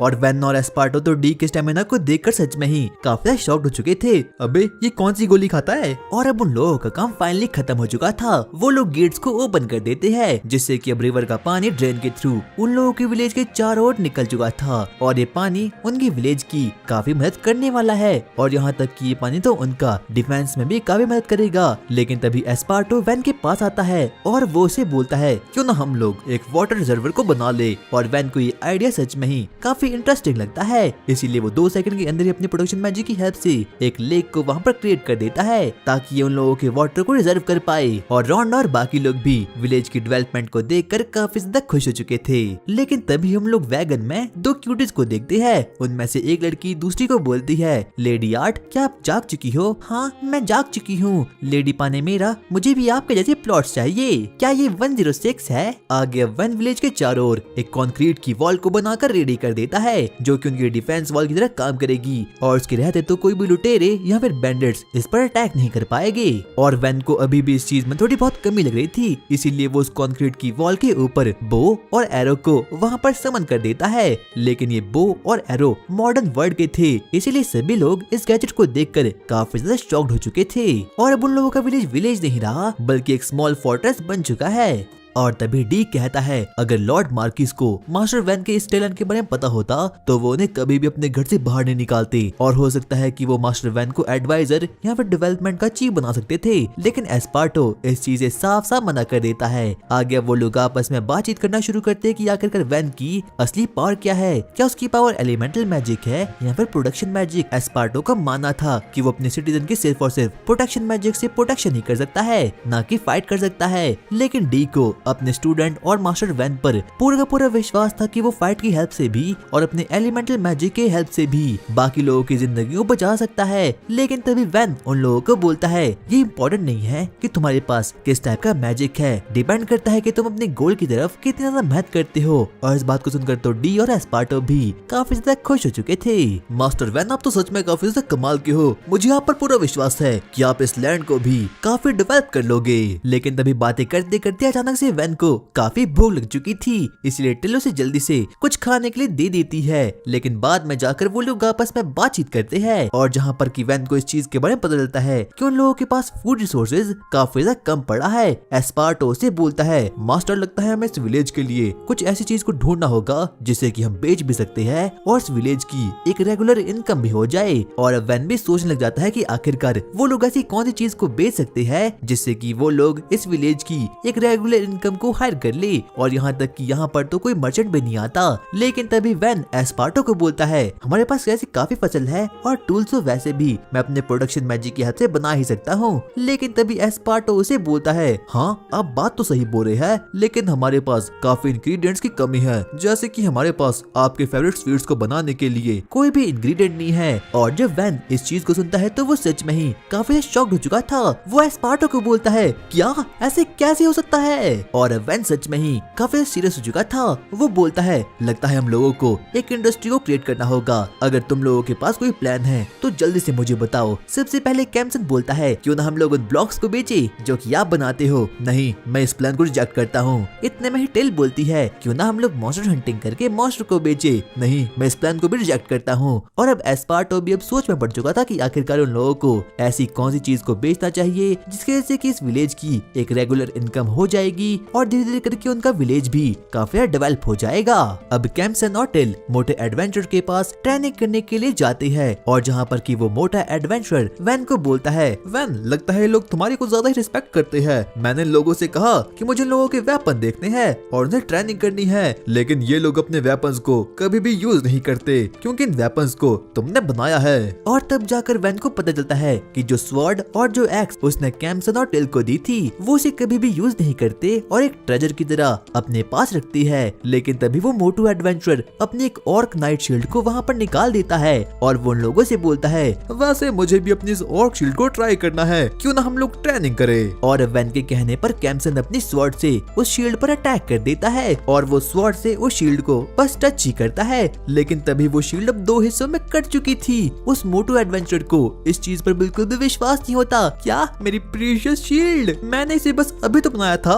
और वैन भी इस चीज को देखकर काफी सरप्राइज हो चुका था, क्योंकि जो कैम्सन की स्वॉर्ड है वो सिर्फ और सिर्फ वुड की बनी हुई है और कोई भी वुड की स्वॉर्ड इतना स्ट्रॉन्ग नहीं होती। और इतने में ही वैन अपने प्रोडक्शन मैजिक का यूज करके उस शील्ड को वापस से रीजनरेट करवा देता है। लेकिन तभी पीछे से वहाँ पर ऑर्थो आता है और वो वैन को बोलता है, लॉर्ड वैन मुझे आप सही टाइम पर मिले, मैंने कुछ माइन करके कुछ ओर्स को यहाँ पर ले आया है, क्या आप इनमें से किन्हीं चीजों को खरीदना चाहते हो? और अब तो वैन भी इस चीज को देखकर सच में ही काफी एक्साइटमेंट में आ चुका था। वो ऑर्थो से बोलता है, वैसे तुमने इन्हें लाया कहाँ से? मैंने इन सभी चीजों को डीप फॉरेस्ट से माइन करके लाया जो कि एक माउंटेन में है। देखिए मेरे पास सिल्वर, कॉपर, यहाँ तक कि गोल्ड के भी कुछ और है और साथ ही साथ में मेरे पास एक रेयर और एक मिथरल और भी है। और वैन तो उस चीज को देखकर सच में ही काफी ज्यादा शॉक्ड हो चुका था, क्योंकि मिथरल और इस वर्ल्ड में काफी ज्यादा रेयर होता है। लेकिन वैन सोच में पड़ चुका था। वो उसे बोलता है, पर आखिरकार इन और को आज तक किसी ने माइन क्यों नहीं किया? शायद से उस जगह को आज तक किसी ने एक्सप्लोर ही नहीं किया। हाँ तुम सही भी हो सकते हो। वैसे क्या मैं इस आयरन ओर को यूज कर सकता हूँ? हाँ आप कर सकते हो। उसके बाद वैन अपने हाथों में उस आयरन ओर को ले लेता है और उस पर प्रोडक्शन मैजिक का यूज करना शुरू कर देता है। और अचानक से वैन उस आयरन ओर को एक ब्लॉक में कन्वर्ट कर देता है। लेकिन तभी वो मोटू एडवेंचरर उसके पास आता है और वो उसे बोलता है, लॉर्ड वैन क्या आप प्लीज मेरे लिए एक छोटी और एक बड़ी स्वॉर्ड को बना सकते हो? मैंने तुम्हारी शील्ड को तोड़ा था तो इतना तो मैं कर ही सकता हूँ। और अब वैन उस आयरन ब्लॉक पर अपने प्रोडक्शन मैजिक का यूज कर लेता है। और ये पहली बार था कि जब वो किसी आयरन की आइटम को बना रहा था, अचानक से वैन ने उस आयरन की एक छोटी सी स्वॉर्ड को वहाँ पर क्रिएट कर दिया था। वैन एक और ब्लॉक को अपने हाथों में लेता है और वो देखते ही देखते एक बहुत बड़ी आयरन की स्वॉर्ड को बना लेता है। और अब इस चीज को देखकर वो एडवेंचर लोग काफी से एक्साइटमेंट में आ चुके थे। वो सभी लोग वैन को बोलते हैं, लॉर्ड वैन प्लीज हमारे लिए भी एक स्वॉर्ड को बना दीजिए। वैन न मिथरल ओर पर प्रोडक्शन मैजिक करने का सोचता है, लेकिन तभी अब वहाँ पर एस्पार्टो भी अब वहाँ पर आ चुका था।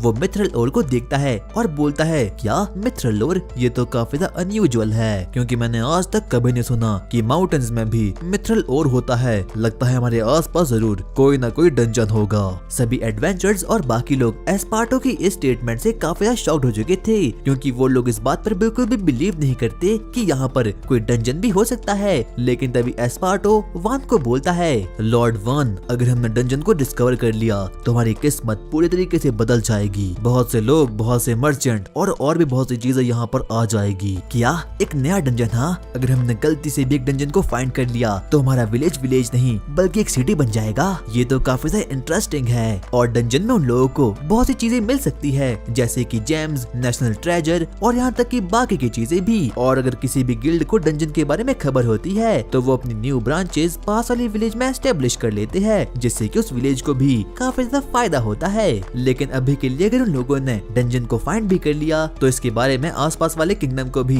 पता चल जाएगा, जिससे कि वो लोग उनके विलेज पर अटैक कर देंगे। और अभी के लिए उन लोगों के पास कोई भी फैसिलिटीज नहीं है। लेकिन तभी वैन बोलता है, अगर मेरे फादर को पता चला कि इस लैंड पर इतनी प्रीशियस चीज है यानी कि डंजन, तो वो मुझे कहीं और भगा लेंगे। इसका मतलब अभी तो वैन को इस विलेज को ही ग्रो करना होगा। तो इसीलिए वो लोग प्लान बनाते हैं कि वो लोग डंजन पर अभी बिल्कुल भी ध्यान नहीं रखेगी, और जैसे उन लोगों का विलेज डेवलप हो जाएगा तो वो लोग सीधा ही डंजन की खोज पर निकल जाएगी। और टिल और वैन विलेज में घूम रहे थे, लेकिन तभी दौड़ते दौड़ते वहाँ पर एक ह्यूमन आता है और वो उन लोगों को बोलता है, बुरी खबर, हम लोगों की ओर आर्मर्ड लिजर्ड आगे बढ़ रहे हैं। वैन बोलता है, जल्दी से ब्रिज को ऊपर खींच लो। और अब वो सभी लोग काफी ज्यादा डर चुके थे, लेकिन तभी वैन उन लोगों के पास आता है और वो उन लोगों को बोलता है, मुझे पता है इस वक्त पर आप लोग काफी ज्यादा डर रहे होंगे, लेकिन ये लड़ाई हमारे विलेज के लिए है। इस बैटल में मैं आपकी हेल्प करूंगा, लेकिन मैं सभी को प्रोटेक्ट नहीं कर पाऊंगा, इसीलिए मैं चाहता हूँ कि आप सभी लोग भी मेरी हेल्प कीजिए और हम सभी लोग इस विलेज को प्रोटेक्ट कर सकते हैं। और वैन की मोटिवेशन स्पीच को सुनकर सभी के सभी विलेजर्स काफी ज्यादा एक्साइटमेंट में आ चुके थे।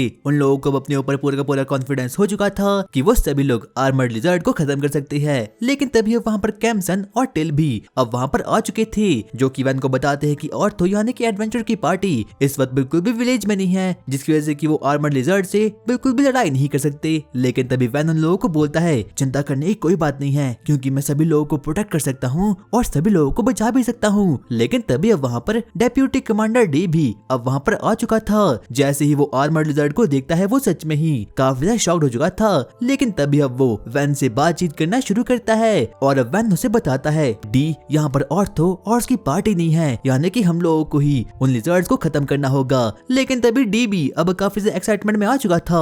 वो सभी लोगों को बोलता है मास्टर वैन आप चिंता मत कीजिए, मैं एक एक करके उन लोगों को खत्म कर दूंगा। लेकिन डी को अपने ऊपर बिल्कुल भी विश्वास नहीं था कि वो सभी लोगों को खत्म भी कर पाएगा, क्योंकि एक आर्मर्ड लिजर्ड को खत्म करने के लिए तकरीबन 3 नाइट की आवश्यकता पड़ती है, वो भी अगर वो थोड़ा सा वीक हो। लेकिन ये लोग तो सच में ही आर्मर्ड लिजर्ड की पूरी टोली वहाँ पर आ रही है। लेकिन तभी वैन डी को बोलता है जल्दी से ऊपर जाओ और इन लोगों पर बो और एरो से अटैक करो। अब सभी के सभी विलेजर्स, नाइट्स और बाकी लोग वहाँ पर निकल जाते हैं और अब वो लोग बारी बारी करके उन लोगों पर अटैक करना शुरू कर देते हैं और वो एक ही एरो में तकरीबन 10 से भी ज्यादा आर्मर्ड लिजर्ड को वहाँ पर खत्म कर देते हैं। और अब डी इस चीज को देखकर सच में ही काफी ज्यादा शॉक्ड हो चुका था, क्योंकि विलेजर्स और बाकी लोगों का निशाना तो सच में ही काफी ज्यादा ऑसम था। वो अपने मन में बोलता है क्या इन लोगों का निशाना तो मेरे टीममेट से भी ज्यादा अच्छा है। लेकिन तभी एक बार वापस से आर्मर्ड लिजर्ड उन लोगों पर अटैक कर देती है। लेकिन तभी विलेजर्स और बाकी लोग वापस से उन लोगों पर अटैक करना शुरू कर देते हैं। डी उन लोगों पर एरो मारता है और बाकी के लोग भी उन मॉन्स्टर्स पर वुडन एरो मारना शुरू कर देते हैं, जिससे कि उन लोगों ने फाइनली पूरी की पूरी वेव को वहां पर खत्म कर दिया था।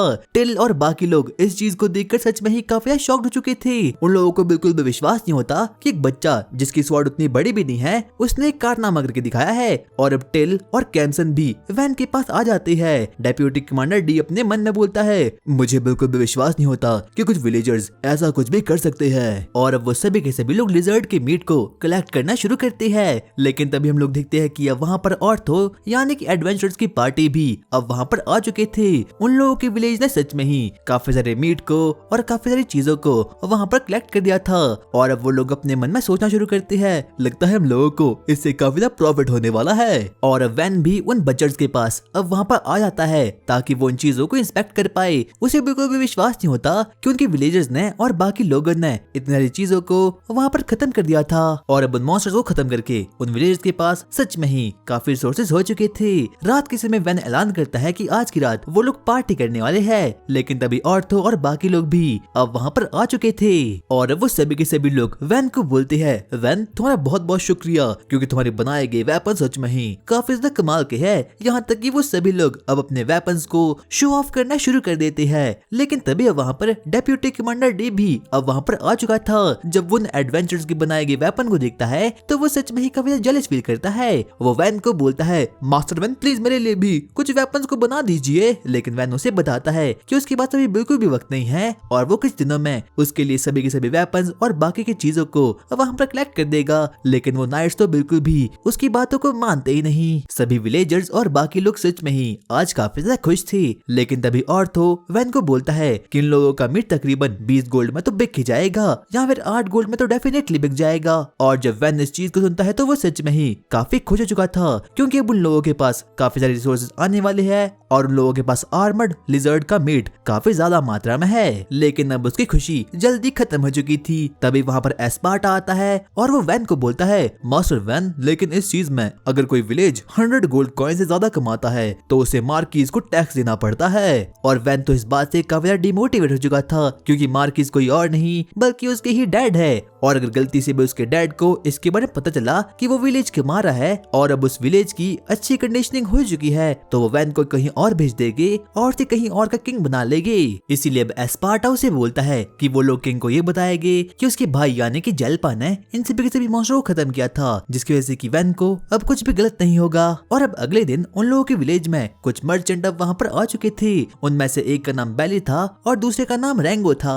और अब जैसे ही वो लोग उस विलेज को देखते हैं तो उन लोगों की आंखें एकदम फटी की फटी रह चुकी थी, क्योंकि उन लोगों को बिल्कुल भी विश्वास नहीं होता कि किसी और का नहीं बल्कि वैन का ही विलेज है। वो आगे बढ़ने वाले थे, उन लोगों को लगता है कि वो किसी गलत विलेज में आ चुकी है। लेकिन तभी वो गेट के ऊपर वहाँ पर वैन को देखती है। वैन का इन्फ्लुएंस पूरे के पूरे राज्य में और किंगडम में काफी ज्यादा था और अब इसीलिए वो लोग वैन पर ट्रस्ट करके गेट के अंदर आगे बढ़ना शुरू कर देते हैं। और वैन उन मर्चेंट्स को अपने स्टोर रूम में ले जाता है और जहाँ पर कि वो उन लोगों को आर्मर्ड लिजर्ड का कुछ मीट और बाकी चीजें दिखा देता है, जिस चीज को देखकर कि वो मर्चेंट लोग काफी ज्यादा शॉक्ड हो चुके थे। वो लोग बोलते हैं क्या इतने रिसोर्सेज, ये तो काफी महंगे हैं। और अब वैन उन लोगों को विलेज की बाकी चीजें दिखाना भी शुरू करता है। उन लोगों को बिल्कुल भी विश्वास नहीं होता कितना छोटा सा विलेज इतनी सारी चीजों को प्रोड्यूस भी कर सकता है। उन लोगों का मन था पूरे के पूरे रिसोर्स को खरीदने का, लेकिन उन लोगों के पास बिल्कुल भी इतने पैसे होते नहीं। अब वैन उन लोगों को कुछ स्वॉर्ड्स को दिखाना शुरू कर देता है, जिससे कि वो लोग सच में ही काफी एक्साइटमेंट में आ चुके थे।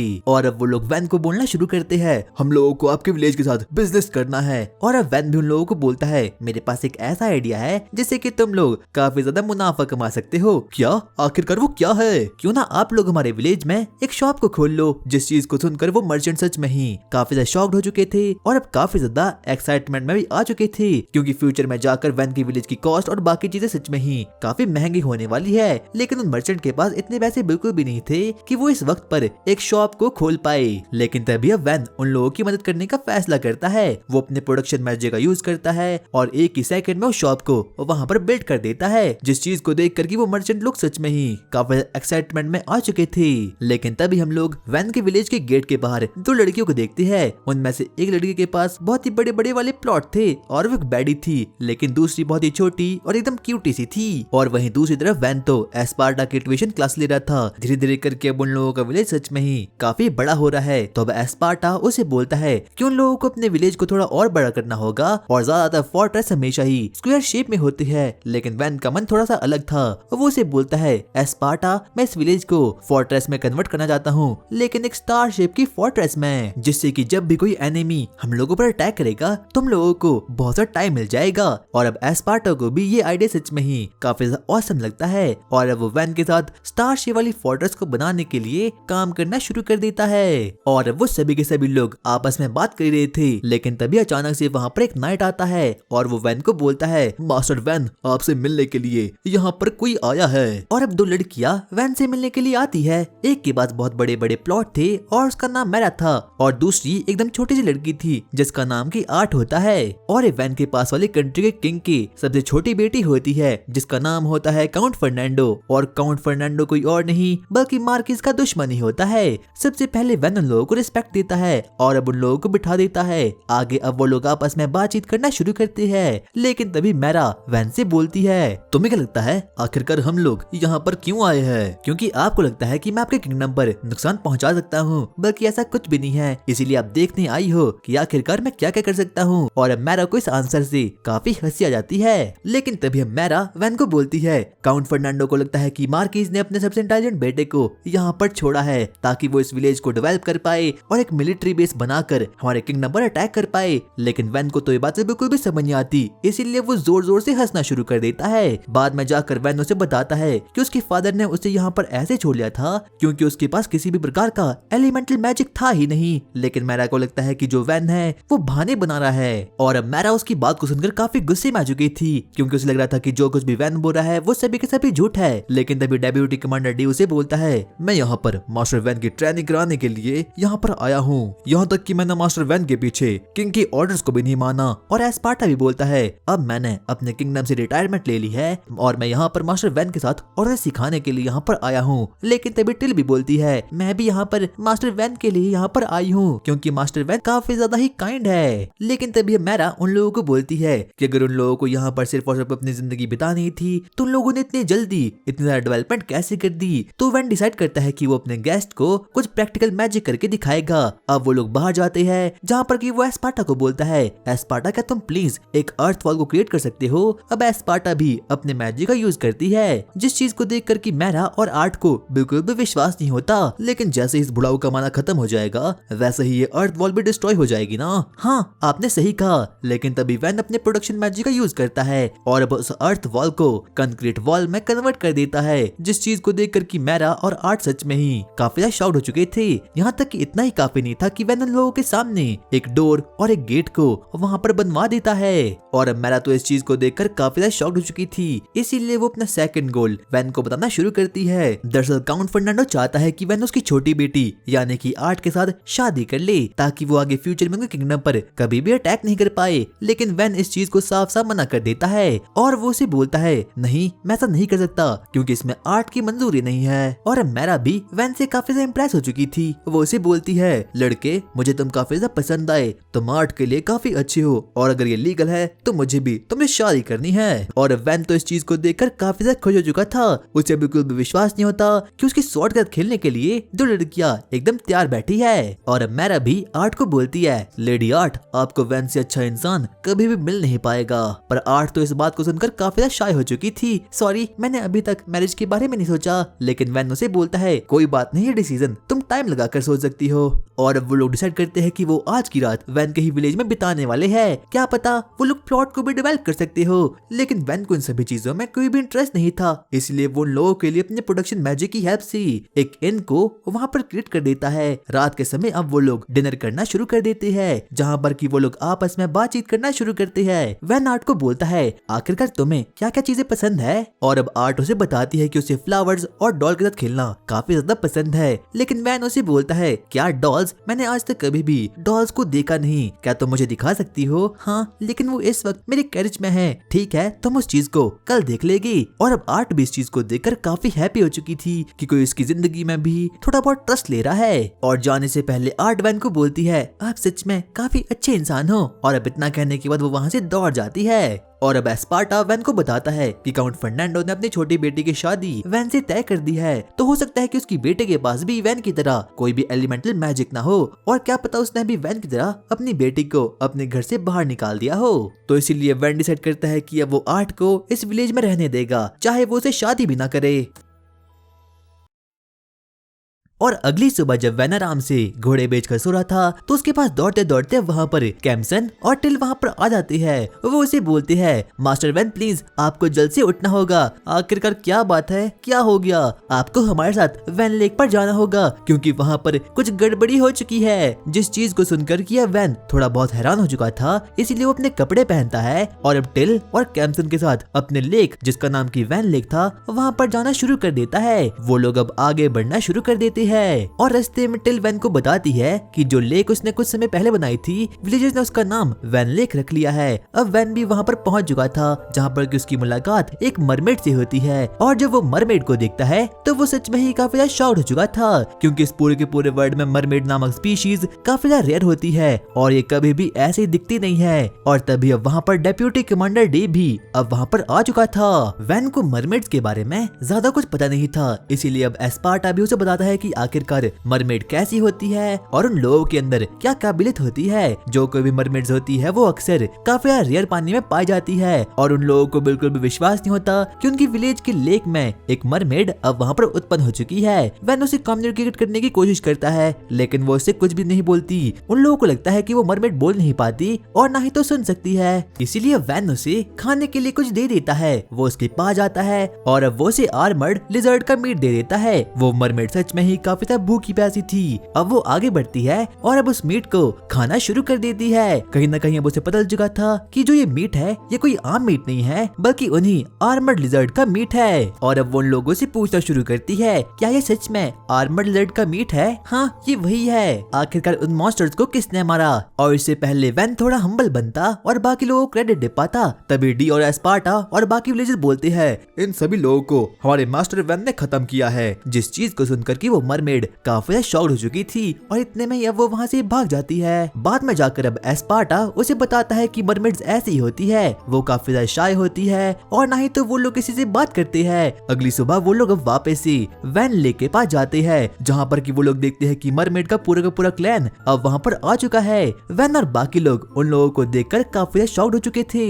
उन लोगों को बिल्कुल भी विश्वास नहीं होता कि आखिरकार ये मरमेड्स यहाँ पर क्यों आ रखी है। और अब वैन को लगता है कि उन मरमेड के बीच और उन लिजर्ड मॉन्स्टर के बीच जरूर कोई रिश्ता नाता होगा, इसीलिए अब वो लोग अपना बदला पूरा करने के लिए यहाँ पर आ रखी है। लेकिन तभी हम लोग अचानक से एक गीगा चैट को देखती है, जो कि कोई और नहीं बल्कि मरमेड क्लैन का लीडर होता है। वो उन लोगों को बोलता है, मैंने सुना है कि तुम में से एक बच्चे ने उस आर्मर्ड लिजर्ड को खत्म किया है, क्या यह सच है? वैन बोलता है, हाँ, जो कुछ भी आपने सुना वो बिल्कुल सच था। लेकिन तभी अचानक से वो मरमेड किंग वैन को हीरो घोषित कर देता है और अब वो उसे बोलता है, वैन तुम एक बच्चे हो और तुम तुम मेरी बेटी से शादी कर सकते हो।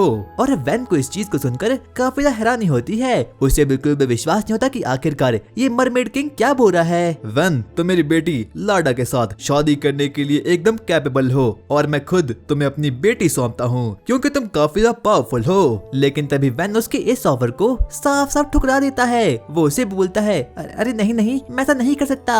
और मरमेड किंग को लगता है कि वैन को उसकी बेटी लाडा बिल्कुल भी पसंद नहीं आई। लेकिन तभी वो उसे बोलना शुरू कर देता है, वैन तुम चिंता मत करो, लाडा अभी काफी ज्यादा घटिया सी है, लेकिन जैसे जैसे बड़ी होते रहेगी ये काफी ज्यादा खूबसूरत हो जाएगी। लेकिन तभी वैन उसे बोलता है, नहीं मुझे माफ करना, मैं ऐसा नहीं कर सकता। लाडा अभी एक बच्ची है और उसे इन चीजों की बिल्कुल भी कोई समझ नहीं है। इसीलिए मैं चाहता हूँ कि जब वो बड़े हो तो वो खुद अपने हस्बैंड को चुने। आप अपनी बेटी मुझे ऑफर कर रहे हो, क्या आपका इसके पास कोई रीजन भी है या फिर नहीं? जिस पर कि मरमेड किंग अब उसे अपनी पूरी की पूरी बात को बता देता है। वो उसे बताता है, जहाँ पर हम लोग रहते थे वहाँ पर अक्सर आर्मर्ड लिजर्ड अटैक किया करते थे और हमारे परिवार के बहुत से आदमी को मार दिया करते थे। लेकिन वैन तुम काफी ज्यादा स्ट्रांग हो, तुमने अकेले ही उन लिजर्ड मॉन्स्टर को खत्म कर दिया। इसीलिए मैं चाहता हूँ कि तुम मेरी बेटी से शादी करो और बदले में तुम हमारी प्रोटेक्शन करो। और अब वैन को समझ आ चुका था कि उन लोगों की असली परेशानी शादी कराना नहीं बल्कि अपने आप को प्रोटेक्ट करना है। इसीलिए वैन मरमेड्स को बोलता है कि वो उन्हें बेझिझक प्रोटेक्ट करेगा और बदले में उसे कुछ भी नहीं चाहिए। जिस चीज को सुनकर कि वो मरमेड किंग काफी ज्यादा हैरान हो चुका था। उसे बिल्कुल भी विश्वास नहीं होता कि कोई ह्यूमन इतना ज्यादा स्ट्रॉन्ग भी हो सकता है और इतना ज्यादा काइंड भी हो सकता है। और अब वैन देखते ही देखते उन सभी लोगों के लिए अपने प्रोडक्शन मैजिक की हेल्प से एक सी हाउस को क्रिएट कर देता है, जिसे देख करके सभी के सभी मरमेड्स काफी खुश हो चुके थे। लेकिन तभी एस्पार्टा वैन को बोलता है, मास्टर हम लोगों को सीवेज का कुछ करना होगा। और अब वैन मरमेड किंग को अपने विलेज की फ्लश सिस्टम के बारे में बताता है और बताता है कि सभी के सभी सीवेज लेक में जाता है, इसीलिए ना चाहते हुए भी उन लोगों को उनके लिए काम करना पड़ेगा। जिस चीज को देख करके मरमेड किंग काफी खुश हो चुका था। वो उसे बोलता है, आपने हमारे लिए इतना किया, हम तो आपके लिए इतना कर ही सकते हैं। इसीलिए अब वो लोग वैन और बाकी लोगों की हेल्प करना शुरू कर देते हैं और अब उनके विलेज के लिए एक नए सीवेज सिस्टम को वहाँ पर क्रिएट कर देते हैं। और तभी आर्ट और बैडी मैरा भी अब वहाँ पर आ चुके थे और वो लोग मरमेड्स को देखकर काफी शॉक्ड हो चुके थे। लेकिन तभी वो मरमेड किंग वैन को बोलता है, दामाद जी आपका बहुत बहुत शुक्रिया। जिसे सुनकर कि वो लोग काफी शॉक्ड हो चुके थे। वैन, क्या तुमने किसी दूसरी लड़की से शादी कर ली? और इससे पहले वो लोग आपस में कुछ बोल पाते, लेकिन तभी लाडा भी अब वहाँ पर आ चुकी थी। ठीक है पतिदेव, मैं आपसे कल मिलूंगी। जिससे कि अब उन लोगों की सिचुएशन बद से बदतर हो चुकी थी। और वैन आर्ट को मनाने के लिए उसे एक बोर्ड डेट पर इनवाइट करता है, जहाँ पर कि वो लोग आपस में प्यार भरी बातें करना शुरू करते हैं। आर्ट उसे बताती है कि मैंने ना उसे पहले ही पूरी की पूरी कंडीशन के बारे में बता दिया था, इसलिए उन दोनों के बीच में कोई भी कंफ्यूजन है ही नहीं। वो लोग अब आपस में बात करना शुरू करती है। लेकिन तभी अब वहाँ पर वही मरमेड लाडा वहाँ पर उत्पन्न हो चुकी थी। पतिदेव, क्या हम लोग प्लॉट को डेवलप कर सकते हैं? लेकिन वैन उसे साफ साफ बता देता है कि उन लोगों की शादी बिल्कुल भी नहीं हुई है, इसीलिए वो उसे पतिदेव नहीं बुला सकती। लेकिन तभी अब वहाँ पर बाकी के मरमेड बच्चे भी अब वहाँ पर आ चुके थे, जो कि वैन और आर्ट के साथ खेलना शुरू कर देती है। वो उन लोगों की बोट को अब जोर जोर से झटका मारना शुरू कर देती है, जिससे कि वैन और आर्ट काफी ज्यादा करीब आ चुके थे। और जैसे ही लाडा इस चीज को देखती है तो वो काफी ज्यादा गुस्से में आ चुकी थी, क्योंकि उसका फ्यूचर हस्बैंड किसी और लड़की के साथ वहाँ पर प्लॉट को डेवलप कर रहा है। और अब लाडा भी काफी दुखी हो चुकी थी, इसीलिए वो वहाँ से भाग जाती है। लेकिन तभी बाकी के मरमेड बच्चे बोलना शुरू कर देती है कि वैन ने लेडी लाडा को वहाँ पर बुली कर दिया था, जिससे कि वो सभी लोग काफी ज्यादा गुस्से में आ चुके थे। अगले दिन अब वहाँ पर खुद मरमेड किंग वैन के पास जाता है, जहाँ पर कि वो उसे बोलता है, वैन तुमने मेरी बेटी के साथ शादी कर ली है, पर जिस लड़की के साथ तुम अक्सर घूमते हो आखिरकार वो है कौन? जिस चीज को देख करके अब आर्ट भी थोड़ी बहुत नर्वस हो चुकी थी। और अब मरमेड किंग डिसाइड करता है कि ह्यूमन लोग और मरमेड लोग 3 गेम्स को कंडक्ट करवाएगी, और अगर उनमें से 2 गेम्स मरमेड लोग जीते तो ना चाहते हुए भी वैन को लाडा से शादी करनी होगी, वरना वो ऐसा नहीं कर सकता। वैन इस चीज को मना करने वाला था, लेकिन तभी वहाँ पर डी और अब एस्पार्टा अब वहाँ पर आ चुके थे, और ना चाहते हुए भी अब वैन को इस चीज के लिए हाँ करनी पड़ती है। वो सभी के सभी लोग अब काफी जुनून में आ चुके थे। लेकिन तभी अब वहाँ पर पर मैरा और अब आर्ट भी अब वहाँ पर आ चुके थे। मैरा उसे बोलती है मैं भी इन गेम्स में पार्टिसिपेट करूंगी और कैम्सन और टिल भी हाँ में हाँ मिलाना शुरू करते हैं। सबसे पहले पहली गेम की बारी आती है और वो लोग डिसाइड करते हैं कि वो लोग इस वक्त स्विमिंग पूल वाले वॉलीबॉल को खेलेंगे। वो लोग आगे बढ़ते हैं और वैन की टीम से वहाँ पर मैरा और टिल वहाँ पर जाते हैं और भाई मैरा तो काफी ज्यादा कमाल की लग रही थी और मरमेड टीम से वहाँ पर लाडा और मरमेड किंग अब वहाँ पर आ चुके थे। उन लोगों के बीच में अब गेम शुरू हो जाता है। शुरुआत में ही मरमेड लोग ह्यूमन से काफी ज्यादा आगे निकल चुके थे। वो लोग आपस में खेलना शुरू करते हैं, लेकिन तभी टिल अब काफी ज्यादा डिमोटिवेट हो चुकी थी। लेकिन तभी मैरा उसे मोटिवेट करने की कोशिश करती है और वो उसे बोलती है टिल हम लोगों को ये काम करना ही होगा और अगर हम लोगों ने ये मैच जीता तो मैं तुम्हें उस दवाई को दे दूंगी जिससे कि मेरी प्लॉट आर्मर्स इतने बड़े हुए हैं। और इस बात को सुनकर तो टिल अपनी पूरी की पूरी जान लगा देती है, लेकिन ना चाहते हुए भी लास्ट में उन्हीं मरमेड लोगों की जीत हो जाती है जिससे कि अब वो लोग पहले इवेंट को जीत जाते हैं। और अब उन लोगों के दूसरे गेम की बारी आती है जिसमें कि वो लोग डिसाइड करते हैं कि वो लोग स्विमिंग रेस को करने वाले हैं। वैन की टीम से वहाँ पर डी और कैम्सन वहाँ पर निकल जाते हैं और मरमेड की टीम से वहाँ पर लाडा खुद वहाँ पर आती है। सबसे पहले कैम्सन और लाडा आपस में बैटल करना शुरू करती है, लेकिन लाडा एक मरमेड थी इसलिए वो अंडर वाटर होकर स्विम करना शुरू करती है जिससे कि अब वो कैम्सन को इजीली डिफीट कर देती है। लेकिन अब डेप्यूटी कमांडर डी की बारी आती है। अचानक से वो अपने मसल मास का यूज करता है और बटरफ्लाई वे में स्विम करना शुरू कर देता है जिससे कि फाइनली ह्यूमंस लोग भी अपने पहले राउंड को जीत जाते हैं। और मरमेड किंग तो डी की इस पावर को देखकर काफी शॉक्ड हो चुका था। उसे बिल्कुल भी विश्वास नहीं होता कि कोई ह्यूमन इतना तेज भी स्विम कर सकता है। इन लोगों ने तुम्हारी नाक कटा दी। डी नदी से बाहर निकलता है और तभी बाकी लोगों को उसकी स्वॉर्ड दिख जाती है। लास्ट में वो लोग अब डिसाइड करते हैं कि वो लोग शेविंग आइस को खाने का कंपटीशन करेंगे और जो कोई भी टीम शेव्ड आइस को सबसे पहले खा लेगी वो वहाँ पर जीत जाएगी। मरमेड की टीम से खुद वहाँ पर लाडा और मरमेड किंग वहाँ पर आते हैं और ह्यूमंस की टीम से इस वक्त वैन और आर्ट खुद वहाँ पर आते हैं। वो लोग अब उस कंपटीशन को शुरू करते हैं और वो लोग एक के बाद एक करके शेव्ड आइस को खाना शुरू कर देते हैं। लेकिन जैसे ही वो लोग पहला बाइट लेते हैं उन लोगों का ब्रेन फ्रीज हो जाता है। उन लोगों के अंदर बिल्कुल भी इस चीज को लेकर हिम्मत नहीं थी कि वो लोग इस शेव्ड आइस को खा भी पाए। लेकिन तभी वैन आर्ट को देखता है और आर्ट तो बिना रुके वैन के लिए उस चीज को जबरदस्ती खाना शुरू कर देती है। और अब वैन को भी थोड़ी बहुत मोटिवेशन आ चुकी थी। वो दोनों साथ मिलकर पूरे के पूरे बॉल को खा जाते हैं और अब फाइनली लास्ट राउंड को ह्यूमैनिटी की टीम जीत चुकी थी और मरमेड किंग अपनी डिफीट को ग्रेसफुली एक्सेप्ट कर देता है। वो वैन को बोलता है अरे दामाद जी आप तो सच में काफी ज्यादा पावरफुल हो और अब तो मैं और ज्यादा चाहता हूँ कि आप मेरी बेटी से शादी कर लो।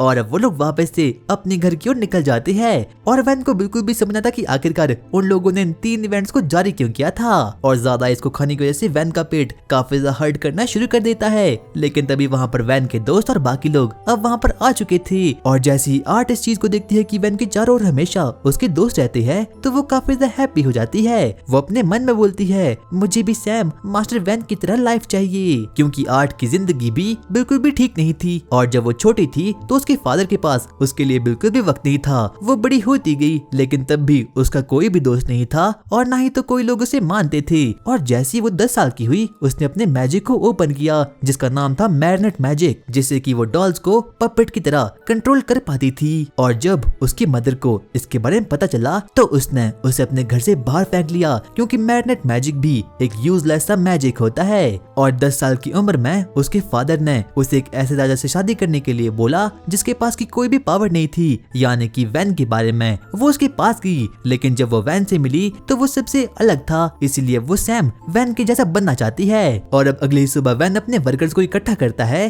ताकि वो उनकी हेल्प से कुछ कंस्ट्रक्शन को कर पाए। वो उन लोगों को बोलता है आज की रात मैं तुम्हें बारबेक्यू पार्टी करवाऊंगा, जिस चीज को देख कर कि वो लोग काफी हाइप हो चुके थे। लेकिन तभी वहाँ पर आर्ट आती है और वो वैन को बोलती है क्या मैं आपके काम को आपके साथ रहकर देख सकती हूँ? हाँ बिल्कुल। और अब वैन ने भी अपने विलेज को स्टार फोर्ट्रेस में कन्वर्ट कर दिया था, यहाँ तक कि अब उसका विलेज काफी डेवलप भी हो गया था।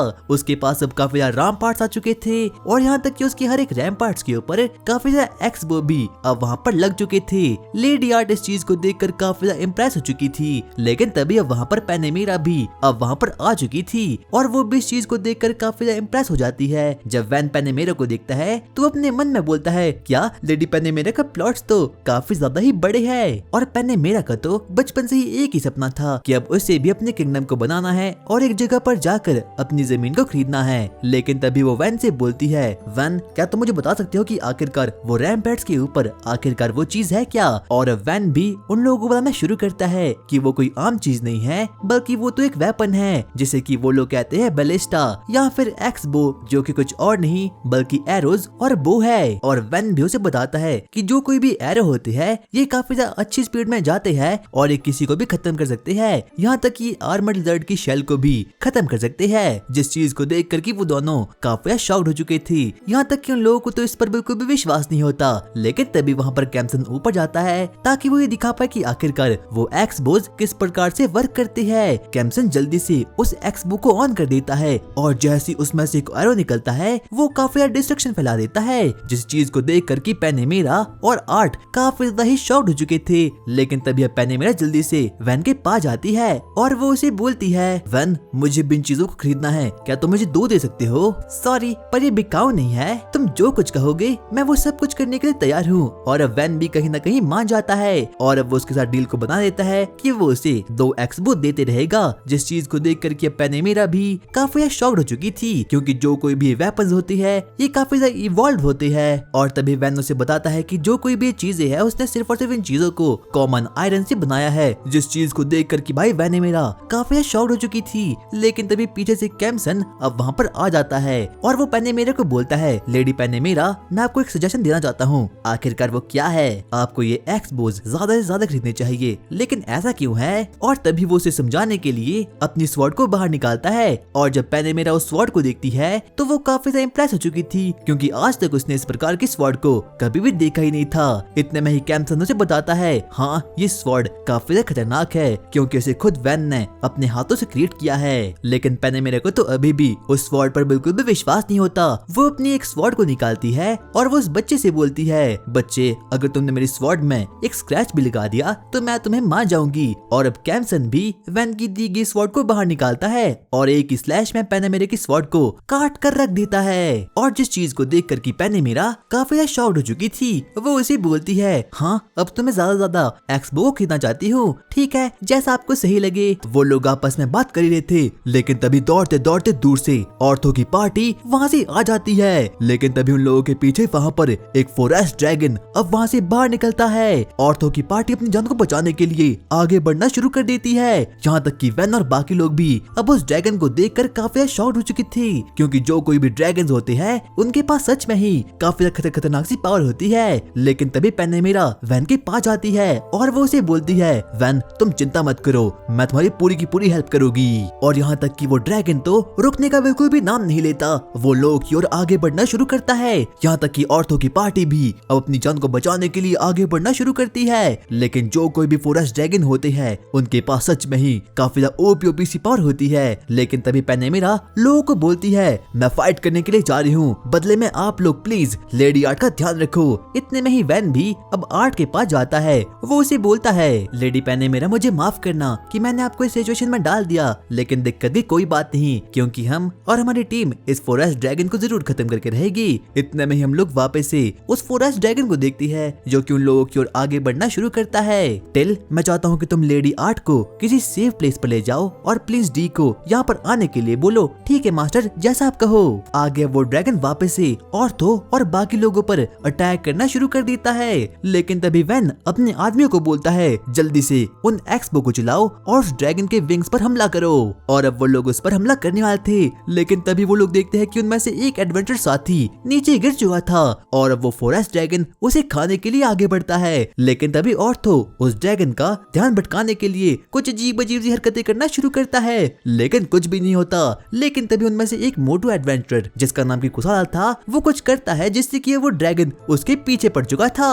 अरे दोस्तों, कम से कम मुझे बचाने के लिए तो आओ। हमें पता है ऑर्थो, तुम हम में से सबसे तेज हो, तुम ये कर लोगे। और तभी अब कुसाल अपनी जान को बचाने के लिए आगे बढ़ना शुरू कर लेता है। वो उस पर एक्सबो से अटैक करने की कोशिश करते हैं, लेकिन वो फॉरेस्ट ड्रैगन उन लोगों को भी डॉज कर लेता है क्योंकि अभी तक वो फॉरेस्ट ड्रैगन उन लोगों की रेंज में बिल्कुल भी आया नहीं था। और अब वैन भी सोच में पड़ जाता है कि आखिरकार उसे आगे क्या करना चाहिए। लेकिन तभी हम लोग पेनेमेरा को देखते हैं, वो वापस से रैम्पार्ट के ऊपर जाती है। वो वैन को को बोलती है, चिंता की कोई बात नहीं, अब मैं यहाँ से सब कुछ संभाल लूंगी। कहीं न कहीं वैन को भी अब उस पर पूरा का पूरा विश्वास था, क्योंकि वो एक टॉप क्लास की एलिमेंटल मेज थी। और तभी अब पेनेमेरा भी अपने एलिमेंटल मैजिक का यूज कर देती है। वो वहाँ पर एक फायर जैवलिन को समन कर देती है और अब सीधा ही उस फॉरेस्ट ड्रैगन पर उस चीज को मार देती है। और उसका अटैक तो सच में ही काफी ज्यादा ही घातक था, यहाँ तक कि कैम्सन और वैन भी इस चीज को देखकर काफी ज्यादा ही शॉक्ड हो चुके थे। लेकिन वो फॉरेस्ट ड्रैगन को उससे भी कुछ भी नहीं होता। ये अटैक तो काफी ज्यादा कमाल का था। अगर पेनेमेरा के सामने कोई ड्रैगन नहीं होता तो अभी तक वो मर जाता। और यहाँ तक कि पेनेमेरा के फायर जैवलिन से भी उस ड्रैगन को कुछ भी होता ही नहीं। और अब वो लोग सोच में पड़ जाते हैं कि आखिरकार उन लोगों को आगे क्या करना चाहिए। हम वापस से उसी फॉरेस्ट ड्रैगन को देखते हैं। वो लोग एक बार वापस से उस पर एक्सबो का यूज कर देते हैं, लेकिन उससे भी कुछ भी नहीं होता। लेकिन तभी वह नोटिस करता है कि कहीं न कहीं अब उसके विंग्स में थोड़े बहुत छेद तो हो ही चुके हैं। वो लोग एक बार वापस से उस पर एक्सपोज मारना शुरू कर देते हैं, लेकिन उससे भी कुछ भी नहीं होता। और हम लोग बाकी एडवेंचर को देखते हैं और अब वो सभी के सभी लोग विलेज के अंदर आ चुके थे। और वहीं पेनेमेरा एक बार वापस से उस ड्रैगन पर फायर जैवलिन से अटैक कर देती है, जिससे कि अभी तो उसे थोड़ा बहुत डैमेज हो ही जाता है। लेकिन अभी भी वो मरा नहीं था, क्योंकि वो ड्रैगन कोई नॉर्मल ड्रैगन नहीं था, बल्कि एक मिड क्लास का ड्रैगन था। तभी पेनेमेरा भी अब वैन के पास आ जाती है और अब वो लोग आपस में स्ट्रेटेजी बनाते हैं कि वो लोग ड्रैगन को अपने विलेज की ओर भड़काएगी, जहाँ पर कि वो उसे खत्म कर लेगी अपने एक्सबो की हेल्प से, क्योंकि उन लोगों के विलेज में तकरीबन 100 से भी ज्यादा एक्सबोज है। और वहीं अब पेनेमेरा के अटैक से उस ड्रैगन के विंग्स जलकर खाक हो चुके थे।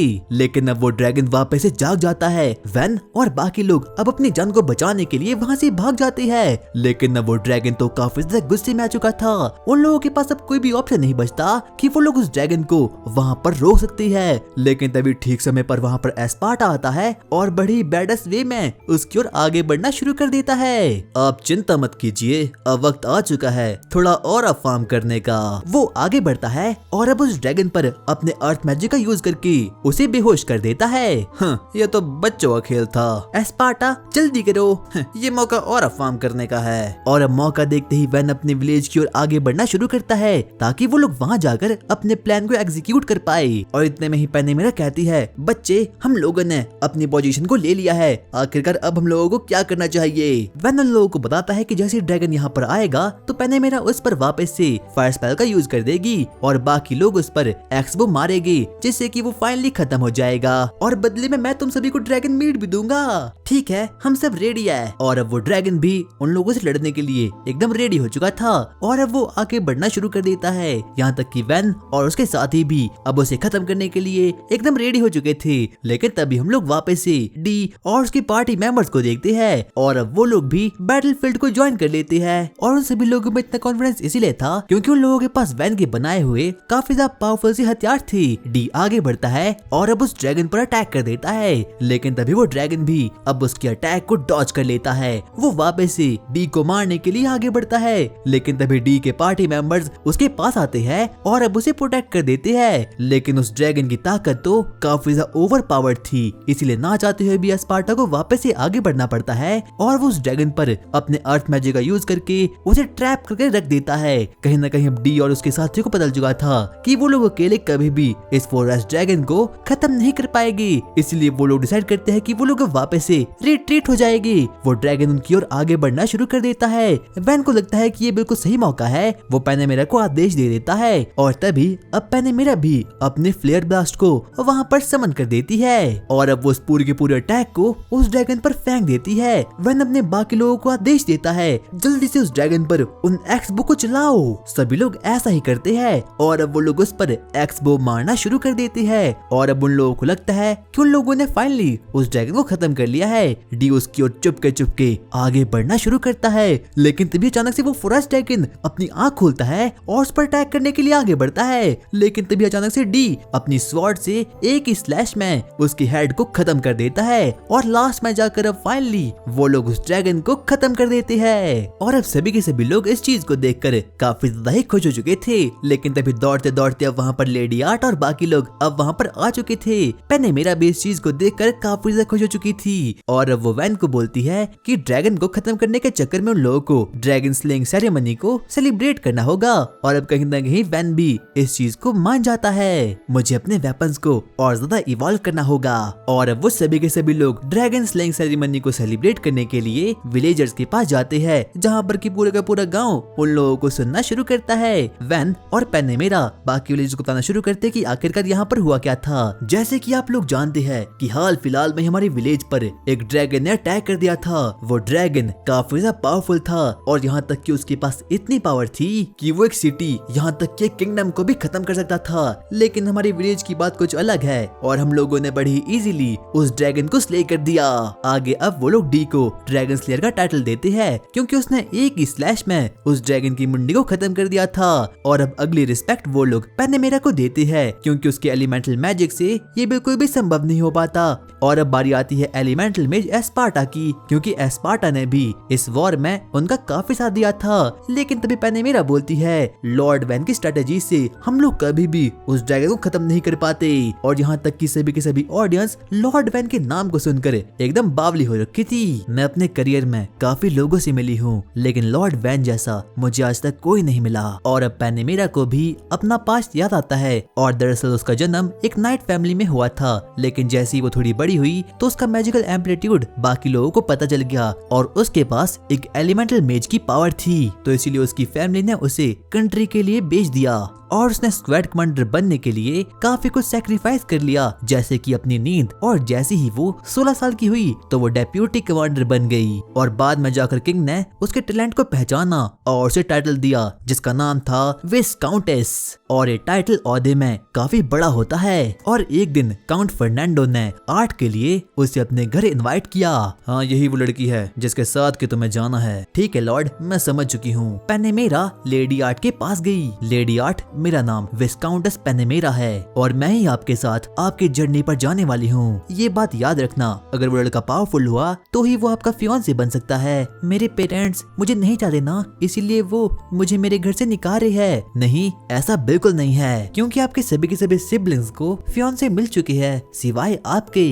पेनेमेरा को उस वक्त लेडी आर्ट में अपना खोया हुआ बचपन नजर आ रहा था, इसीलिए उसने उसी दिन से कसम खा ली कि वो किसी भी हालत में लेडी आर्ट को बचा कर रहेगी और हमेशा उसे प्रोटेक्ट करेगी। हम लोग वापस से प्रेजेंट में आते हैं और जहाँ पर की पेनेमेरा वैन को बोलती है काउंट फर्नांडो के बिहाफ में मैं चाहती हूँ कि आपका विलेज और हमारा किंगडम आपस में दोस्ती कर दे और हम लोग एलाइज बन जाए। और जब वैन इस ऑफर को सुनता है तो वो काफी ज्यादा खुश हो चुका था क्योंकि उसे ये अपॉर्चुनिटी बार बार नहीं मिलने वाली। सो गाइज, आई होप तुम्हें वीडियो पसंद आई होगी और अगर तुम्हें इस एनिमे का नेक्स्ट पार्ट चाहिए तो इस वीडियो पर 700 कमेंट्स पूरे कर देना और जितना ज्यादा तुम लोग इस वीडियो को हाइप करोगे उतने ही जल्दी मैं नेक्स्ट पार्ट लेकर आऊंगा।